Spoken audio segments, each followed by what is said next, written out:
Dulu kalau seorang istri ditinggal meninggal oleh suaminya, seorang istri pun harus ikut meninggal dengan membakar dirinya hidup-hidup.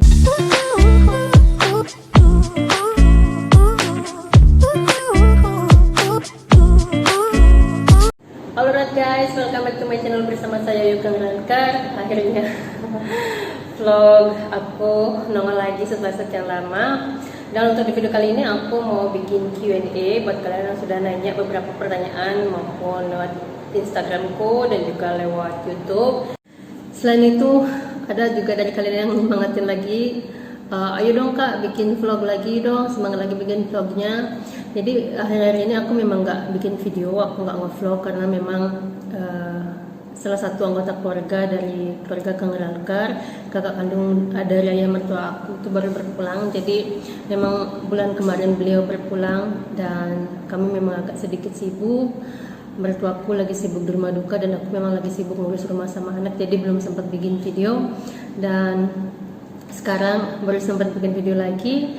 Sekarang untuk di video kali ini tentu saja sudah kalian lihat sesuai dengan thumbnailnya, aku bakal ngebahas beberapa hal yang sudah kalian tanyakan lewat Instagram, lewat YouTube, tentang India, tentang pria India, termasuk karakternya, tentang kasta suamiku. Ada yang nanya tentang kasta suamiku, jadi di sini bakal aku bahas, bakal aku jawab pertanyaan kalian. Oke guys, dan sekarang aku mau jawab pertanyaan kalian seputar kasta di India. Ada yang nanya tentang kasta suamiku, apa suamiku kasta Brahman. Jadi setelah aku tanya ke keluargaku tentang kasta, yang namanya kasta Brahman itu adalah mereka yang fanatik sekali dengan agamanya. Mereka yang lebih kayak pendeta-pendeta gitu. Tapi apa ya, gimana ya cara menjelaskannya? Pokoknya mereka yang namanya kasta Brahman itu adalah mereka yang pengikut Tuhan yang fanatik, bisa dibilang begitu. Jadi mereka nggak makan daging, mereka pure vegetarian, dan makanannya pun nggak ada yang istilah daging ikan. Mereka biasanya makan kayak nasi, kemudian susu, kemudian curd. Kalau di sini dibilang curd kayak yogurt kayak gitu. Jadi kasta Brahman adalah mereka yang fanatik dengan agama atau pengikut agama yang fanatik, kurang lebih seperti itu guys. Jadi kalau kalian nanya apakah suamiku kasta Brahman, tentu saja tidak. Suamiku bukan dari kasta Brahman. Tapi untuk kasta suamiku, untuk di daerah Maharashtra dan Karnataka, kasta suami adalah salah satu kasta tertinggi di daerah kami. Di anggota keluarga kami juga memang kalau di daerah Maharashtra sama Karnataka itu kasta yang paling kasta yang paling tinggi itu adalah Patil. Jadi adik ipar aku menikah juga dengan keluarga Patil. Ada beberapa keluarga juga menikah di keluarga Patil, dan itu adalah kasta tertinggi di daerah Maharashtra dan Karnataka.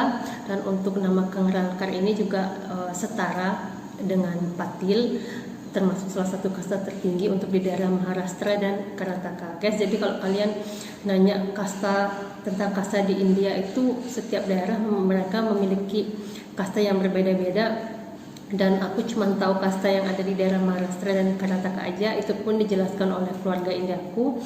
Kalau kalian nanya tentang kasta di daerah Punjabi, di daerah Rajasthan, di daerah India bagian lainnya, aku kurang tahu. Dan satu lagi guys, untuk kalian yang pengen tahu mereka dari India bagian mana, kalian bisa tahu dari nama belakang atau nama keluarga orang tersebut. Misalkan kalau nama Patil ini sangat terkenal sekali untuk di daerah Maharashtra, seperti di Mumbai dan sekitarnya, Mumbai, Pune, dan beberapa daerah sekitarnya, dan termasuk Karnataka juga, di Bangalore juga. Tapi kalau nama Kang Ngerankar ini adalah nama dari daerah Karnataka, karena ayah mertuaku itu berasal dari Karnataka dan ibu mertuaku berasal dari Maharashtra.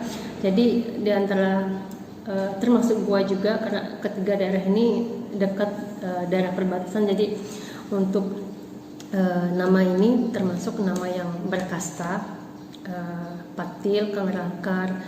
Aku nggak tahu lagi nama yang lain. Yang jelas keluarga aku bilang dua nama ini termasuk kasta tinggi untuk di daerah kami. Dan kalau kalian juga pernah ngedengar nama dari salah satu penyanyi Lata Mangeshkar yang nyanyi lagunya Kabikusi Kabigem. Kalau kalian mendengar nama belakang Kar, itu mereka kurang lebih berasal dari daerah Karnataka dan Maharashtra. Mereka itu orang Marathi sama seperti kami. Jadi orang Marathi itu adalah orang yang berasal dari daerah Karnataka, Maharashtra, dan juga Goa. Kalau kalian mendengar nama belakang kayak Singh kayak gitu, itu mereka berasal dari daerah Punjabi dan beberapa nama belakang yang lain. Aku kurang tahu. Jadi kalau kalian nanya keseluruhan tentang nama belakang atau nama keluarga, aku nggak bisa jawab semuanya karena sepengetahuanku saat ini aku cuma tahu nama belakang dan kasta dari daerah suami aku sendiri, daerah Maharashtra dan juga daerah Karnataka. Jadi semoga sudah jelas ya tentang kasta suami aku ini, apakah dia termasuk orang berkasta atau enggak. Itu sudah aku bahas ya. Oke guys, membahas pertanyaan selanjutnya yaitu tentang janda di India yang ditinggal meninggal apakah bisa menikah lagi. Aku dapat pesan dari Instagram dan juga pertanyaan di YouTube juga tentang janda di India apakah mereka masih bisa menikah. Sesuai dengan penjelasan yang aku dapatkan dari keluargaku, ternyata masih bisa menikah lagi, dan untuk tradisinya sudah nggak fanatik, nggak sekental dulu lagi. Sekarang udah zaman modern seperti ini, semuanya sudah berubah, sudah nggak seperti dulu lagi. Kalau yang mereka ceritakan keluargaku di sini, mereka bilang dulu zamannya dulu sekali ya, dulu entah itu zaman berapa tahun yang lalu. Dulu kalau seorang istri ditinggal meninggal oleh suaminya, seorang istri pun harus ikut meninggal dengan membakar dirinya hidup-hidup. Itu yang tradisi yang dulu yang mereka jelaskan. Dan untuk yang sekarang udah nggak seperti itu. Bahkan untuk menikah lagi, untuk janda yang tinggal menikah harus menikah lagi, itu pun sekarang sudah dilegalkan, udah bukan hal yang tabu lagi di India. Dan untuk masalah janda Hindu ya, janda Hindu di India, karena kebetulan kemarin waktu paman kami berpulang, aku sempat menyaksikan bibi atau kakak ipar dari ibu mertuaku.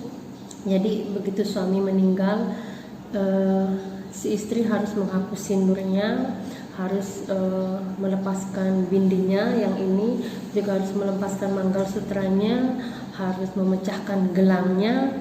Itu yang dilakukan. Dan waktu itu karena memang keluarga besar di kampung nggak bisa hadir ke sini, karena yang settle di Goa cuman ayah mertuaku dan juga kakaknya, sisanya semua keluarga besar berada di kampung dan mereka nggak bisa hadir. Jadi yang ngurus semua adalah ayah mertuaku dan ibu mertuaku. Jadi ibu mertuaku yang memecahkan gelang si bibi ini, yang ngapus sindurnya, yang ngapus bindinya, melepaskan manggalsutranya. Dan pertanyaan dari kalian tentang janda yang ditinggal meninggal apakah bisa menikah lagi? Jadi jawabannya bisa, di sini masih bisa menikah lagi dan itu sudah dilegalkan. Dan janda di sini juga udah nggak seperti zaman-zaman dulu yang harus pakai serba putih, yang nggak boleh begini, nggak boleh begitu.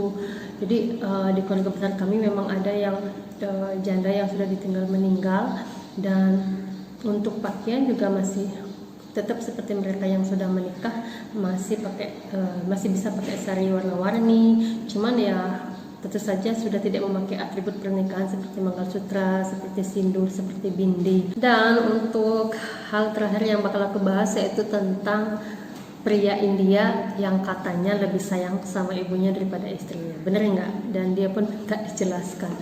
Jadi guys, di sini aku mau share ke kalian, kalau ngebahas soal karakter itu tentu saja karakter setiap individu berbeda-beda. Kita tidak bisa menyamakan antara si A dan si B.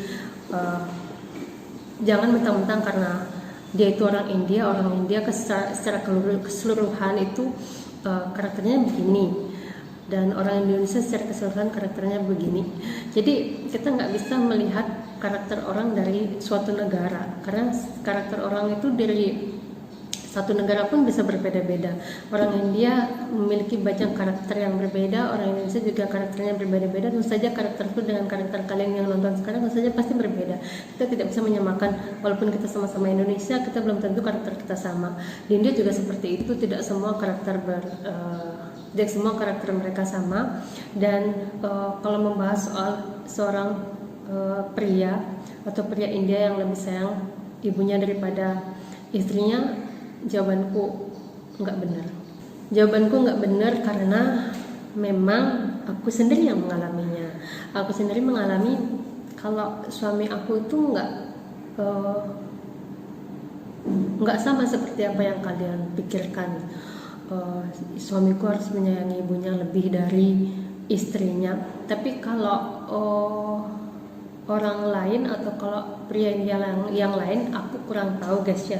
Mungkin hal itu terjadi karena di sini masih ada pernikahan perjodohan. Contohnya mereka yang menikah dijodohkan, tentu saja mereka tidak punya perasaan apa-apa, dan tentu saja feeling itu akan ada atau akan tumbuh seiring berjalannya waktu. Tentu saja dia akan memberikan cintanya lebih ke ibunya dibandingkan ke istrinya. Mungkin karena si pria ini tidak mencintai istrinya karena pernikahan perjodohan, bukan love marriage. Jadi hal yang seperti itu mungkin saja bisa terjadi ya. Tapi yang aku lihat sejauh ini di sekitar pria India tidak semuanya seperti itu. Dan khususnya suami aku di sini, suami nge-treat kami itu secara equal. Nggak ada yang istilah aku lebih sayang sama ibuku atau aku lebih sayang sama istriku, aku lebih sayang sama bapakku. Nggak ada yang seperti itu. Jadi suamiku itu terang-terangan dia bilang, aku mau nge-treat kalian itu secara equal. Kalau ibuku melakukan kesalahan ya aku harus memarahin dia. Kalau kamu melakukan kesalahan ya aku harus negur kamu. Kalau bapakku juga melakukan kesalahan ya aku harus negur dia. Jadi nggak ada istilah aku lebih sayang sama ini, nggak ada istilah aku lebih sayang sama si istri, sama si ibu, sama si ayah. Nggak ada istilah seperti itu. Dan memang aku ngerasain hal seperti itu. Jadi untuk saat ini suami aku itu dia masih seperti kayak anak mama. Bukan berarti dia manja. Kalau apa-apa tuh dia lebih sering minta ke ibunya daripada aku, termasuk urusan makan. Kalau makan tuh dia lebih suka diambilin sama mamanya daripada sama aku. Dan kasarnya dia berantem, anak sama ibu ya berantem bukan masalah berantem yang berantem kayak gimana gitu, sekedar kayak berbeda pendapat. Tapi nggak ada istilah yang namanya ibuku lebih penting daripada istriku, nggak. Dan aku pribadi menanggapi hal ini guys, kalau menurut aku ya sah-sah saja sih kalau seorang anak itu mencintai ibunya. Kenapa? Karena ibunya lah yang mengandung dia, yang melahirkan dia, yang merawat dia, yang membesarkan dia. Sedangkan aku sebagai seorang istri yang baru ketemu beberapa tahun yang lalu harus berkuasa memiliki anaknya seutuhnya, tentu saja itu adalah salah satu yang tidak benar. Mungkin kalau untuk kalian yang memang tidak cocok dengan mertua, atau mertuanya galak, atau mertuanya tidak sehati dengan kalian mungkin bisa merasa kayak hal ini nggak benar. Tapi kalau aku pribadi, karena aku nggak punya masalah dengan ibu mertuaku, nggak punya masalah dengan ayah mertuaku, adik-adik iparku, keluarga besarku di sini mereka semuanya oke, mereka semuanya baik. Dan kalau suamiku memberikan cintanya ke ibunya, ya itu sah-sah saja.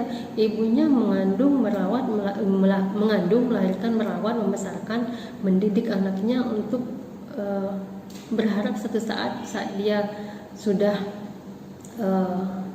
tidak sehat lagi, ya dia berharap kalau anaknya yang akan menjaganya, dan itu sah-sah saja. Aku juga seorang ibu, aku punya anak laki-laki, aku melahirkan, membesarkan anakku nanti. Suatu saat juga aku berpikir yang sama dengan apa yang dipikirkan oleh ibu-ibu yang lainnya. Aku berharap anakku nanti akan menjagaku di saat aku tua, dan aku juga sebagai seorang ibu pasti memikirkan si menantu juga baik terhadap kita. Jadi kalau sebenarnya istilahnya timbal balik aja guys. Kalau kita baik, tentu saja segala sesuatu akan kembali ke kita lagi. Itu aja sih. Tapi kalau membahas atau menjawab tentang apa benar pria India itu lebih menyayangi ibu dibandingkan dengan istrinya, di sini jawabannya nggak benar. Karena karena sekali lagi aku bilang setiap karakter orang itu berbeda-beda. Karakter A dengan karakter B juga berbeda-beda, tidak sama. Kalau kalian menyamakan semua karakter orang dia itu, kalian itu ternyata salah. Satu lagi guys, aku mau membahas tentang masalah mertua. Dari salah satu videoku banyak sekali yang dapat komen tentang tinggal seatap dengan ibu mertua. Ada yang bilang enak tinggal di rumah sendiri, enak tinggal tanpa mertua. Ada yang bilang tinggal sama mertua juga itu tergantung. Dan kalau aku sendiri untuk menanggapi hal ini, itu juga tergantung guys ya, kalian dapat mertua yang kayak gimana. Kalau kalian dapat mertua yang suka ngatur, dapat mertua yang suka ikut campur urusan kalian, tentu saja kalian akan nggak betah, tentu saja kalian ingin tinggal pisah sama mertua. Tapi karena aku di sini, ibu mertua aku baik sekali, baik, gimana ya bilangnya, pokoknya seperti ibu kandung sendiri. Dia nggak pernah yang menuntut aku untuk menjadi seperti ini.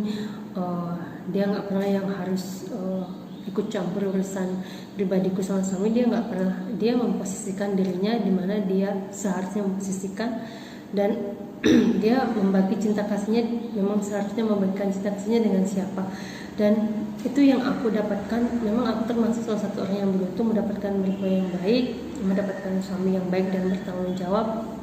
Jadi kalau kalian bilang enak tinggal sama suami aja atau enak tinggal pisah sama mertua, mungkin itu tergantung dari bagaimana kalian mendapatkan seorang mertua. Apakah mertua itu baik atau mertua itu cerewet. Kalau aku sendiri, aku nggak punya alasan untuk pisah sama ibu mertuaku, karena tanpa beliau pun aku gak akan bisa menjadi istri yang sempurna, menjadi ibu yang sempurna, karena dia satu-satunya yang membantu aku untuk menyempurnakan diriku di sini, bagaimana untuk menjadi istri yang baik dan menjadi menantu yang baik dan juga menjadi ibu yang baik. Beliau adalah salah satu yang berperan penting di hidupku saat ini untuk membuatku menjadi sosok yang lebih baik. Itu sih yang aku dapatkan selama ini selama tinggal sama ibu mertua aku. Kalau untuk masalah cekcok, sama sekali enggak, karena kita enggak bisa komunikasi dengan lancar. Karena ibu mertua aku nggak bisa bahasa Inggris, aku nggak bisa bahasanya mereka, tapi ngomong sedikit nyambung. Cuman kalau untuk masalah argumen, berbeda pendapat itu pasti ada, cuman ya kita harus saling memahami. Apa yang membuat kita terlihat berbeda, ya kita cari solusinya, itu aja. Pas sampai yang kita harus berantem, hebat. Aku nggak pernah berantem sama ibu mertua, jujur aku nggak pernah sama sekali berantem. Kalau masalah kalian juga yang bilang ingin bebas tinggal sama suami aja tanpa ibu mertua, jadi aku juga memikirkan timbal baliknya. Kalau kalian lebih memilih untuk tinggal sama suami aja, mungkin suatu saat kalian punya anak, kalian juga akan diperlakukan yang sama seperti itu. Jadi di sini aku juga memikirkan timbal baliknya. Kalau sekarang kita baik dengan mertua, kita bisa hidup dengan baik dan rukun, suatu saat juga kita kan nggak akan selamanya muda, kita nggak akan selamanya sehat. Suatu saat juga kita akan menjadi ibu, kita akan menjadi seorang mertua juga. Dan aku sendiri sekarang juga berpikir, karena aku punya anak laki-laki, aku juga berpikir apakah aku bisa menjadi ibu mertua yang baik, bisa menjadi ibu yang baik. Aku melihat contoh ibu mertuaku sangat baik, memperlakukan menantunya sangat baik seperti anaknya sendiri. Aku sendiri justru belum yakin apakah aku bisa menjadi seperti itu nantinya. Jadi kalau tinggal seatap dengan ibu mertua itu juga suatu pilihan, karena kalau kita memilih untuk tinggal berpisah, suatu saat juga itu yang akan terjadi pada kita. Kita punya anak kita menikah, kita dibiarkan sendirian tinggal, anak kita tinggal hanya dengan istri dan anak-anaknya saja. Jadi ya pikirkan timbal baliknya aja. Itu sih yang aku pikirkan saat ini. Timbal baliknya, kalau kita baik, kita juga akan mendapatkan hal yang baik.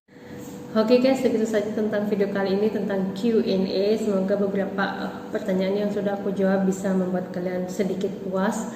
Kalau memang ada pertanyaan lagi yang ingin kalian tanyakan, silahkan kalian tanyakan. Mungkin ada beberapa yang tidak bisa aku jawab karena akhir-akhir ini memang aku agak sedikit sibuk, jarang nge-vlog. Dan terima kasih banyak buat kalian yang sejauh ini masih setia menyimak videoku, bahkan menyemangatin aku untuk nge-vlog lagi, untuk bikin video lagi. Terima kasih untuk kalian yang sudah nonton video-video aku sebelumnya. Semoga ada informasi yang bisa kalian dapatkan di video-video aku. Terima kasih banyak guys ya. Semoga bisa ketemu di video aku selanjutnya. Oke, bye bye.